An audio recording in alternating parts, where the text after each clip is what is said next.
second.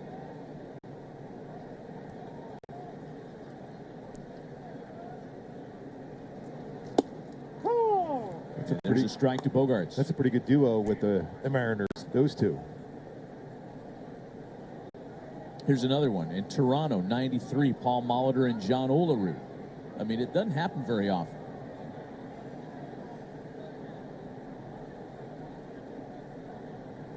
A ball and a strike to count to Bogaerts. Boy, that almost hit him in the hands. Yeah, you can see that. That's an uncomfortable. You talk about not feeling real good about a swing. He runs a four-seam fastball. It has a chance at the end. Might have hit him in the ribs.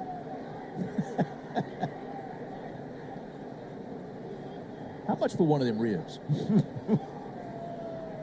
That reminded me like Carney Lansford swinging at a fastball inside. He was so geared up to swing at a fastball. I remember hitting him in the chest one time with a swing. I said, all right, I got a strikeout and a hit batter all on the same pitch. Ball and 2 strikes to count to Bogaerts, who's been on base safely in 13 in a row here at home. On the ground for Rendon to get Canning out of the inning unscathed. On to the second at friendly Fenway. No score.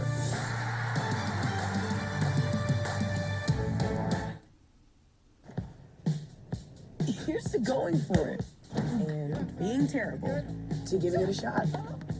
Even though it's a pretty bad shot, to giving it your all.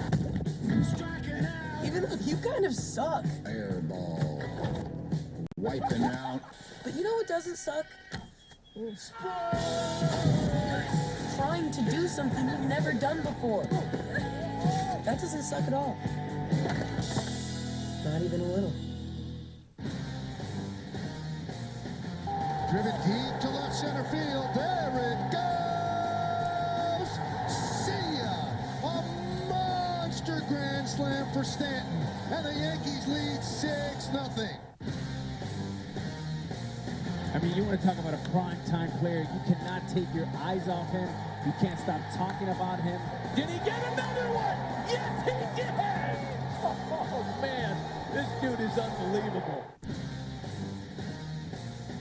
Ground ball to shortstop. Kimmel got it first. The San Diego Padres get their first no-hitter in the history of the franchise. And it belongs to San Diego's own Joe Musgrove.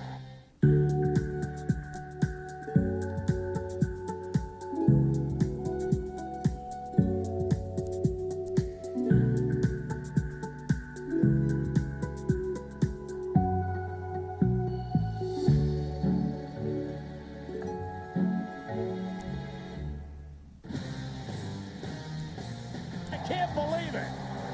A 2-run, a 3-run, and a grand slam home run. And a 3-home-run game. And Matt Vasgersian, Nick Pivetta in the first inning, 16 pitches, allowed that double, 12 were strikes. And we'll come to this, the deep dive here, guys. High strike efficiency in first 3 at-bats. We're going to expand into that a little bit more. But, Matty, here's your number after 2 strikes. At 2 strikes, 0.65 before Shohei tagged him with a hanging breaking ball. Wow, and that was actually Shohei's first hit on an 0-2 count this year. So we had a couple of outliers in that first inning matchup. There's Jared Walsh to lead things off in the second. Walsh, Upton, and Iglesias for the Angels, and Jared takes a strike. Keep an eye on this. First 3 pitches, 2 are strikes 78% of the time for him the last couple of starts. So how he starts walking people, Gooby, no idea, but he fills his zone early. Walsh to left. Did Martinez make that catch? He's acting as though he did. Boy, they are trying out J.D. Martinez. He's already had 3 balls hit his way. Yeah, it's a 7th start. He doesn't play a lot of left field, more right field. Able to get it just before the outfield grass and bends that wrist back and still maintains control of the baseball. We were talking about this before the game, Gooby. Why it's much easier to put him in left than in right? Because of the proximity. Just play shallow. Much easier. Manny Ramirez, Matt, you know, for years, mastered that wall. And he put a lot of early work on that, too. A lot of early work for Manny. There's Justin Upton now. Well, I don't think you know, JD Martinez is going to make anybody forget about Yaz. But that's okay. Make the routine plays, rotate in and out defensively, and not just DH every day. I think JD likes the idea of maintaining his value in that regard. 0-2 the count to Upton now. And Alex Cora values that because he wants to insert some guys and get some guys days off as a DH, semi-off days. And JD is a prime candidate to help that out. Back-to-back sliders have up, swing and miss. A third has him fouled away. That one caught way too much of the plate. And he got lucky on that one. That's the one you never get back. You're usually in protect mode with 2 strikes. One thing I've noticed for Pivetta right now, he does not waste any time. He's got a quick pace. Got him on a fastball. And my Hyundai key for the game tonight, little Guns N' Roses patience at 22 walks coming into the game so far. He's been pounding the strike zone though. So you might think about being patient as the at bat progresses, but first pitch swinging.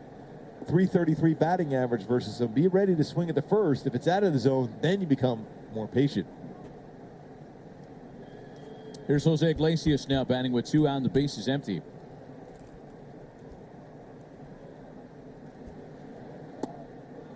We had a nice visit with Jose before the game today, and he had nothing but great things to say and kind memories to reflect upon from his days with the Red Sox. Debuted here as a Major League player in 2011, collected his first hit here, and looks back on his Boston days with a smile.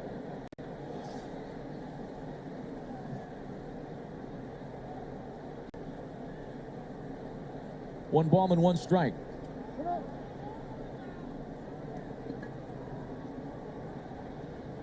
I'd be curious if Pivetta is one of those guys, Scooby, that subscribes to never turning your back to the hitter. Yeah, he stands right on the rubber. He's looking straight in and never turns around. I haven't seen him do it, and there are a lot of pitchers in the big leagues that learned that in college. Just make sure you're staring right at him and you're ready to compete against him. There's a slider that's doinked into shallow right center field, a base hit. What a nice job and a nice adjustment with 2 strikes by Iglesias. Now it's 18th hit this season on breaking pitches. 18. Went down and got it, just punched it in the right field. Give Taylor Ward a chance to swing the bat here in this inning. Just a good piece of hitting. Get caught up so much in the swing miss and try and hit that